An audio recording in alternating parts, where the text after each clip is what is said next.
Saya nak tanya satu soalan jujur kepada ibu bapa di luar sana yang tengok video ini. Kalau simpan hanya 50 sebulan untuk anak, mungkin nampak kecil, tapi mari kita lihat apa jadi jika tukar 50 tu kepada gram emas. Selama 18 tahun. 50 sebulan, setahun 600. 18 tahun, jumlah simpanan 10,800. Dengan harga emas purata, jumlah itu boleh jadi sekitar 27 gram emas. Hari ini, harga emas sekitar 700 segram. Nilai simpanan tadi menjadi 18,900.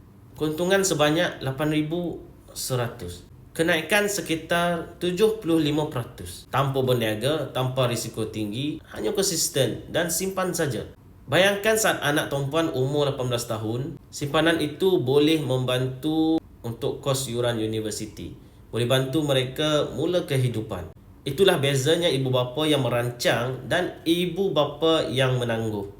Ramadan ini mulakan walaupun 50 sebulan dan simpan dalam bentuk kerana masa depan anak tumpuan bermula dengan tindakan kita ibu bapa hari ini.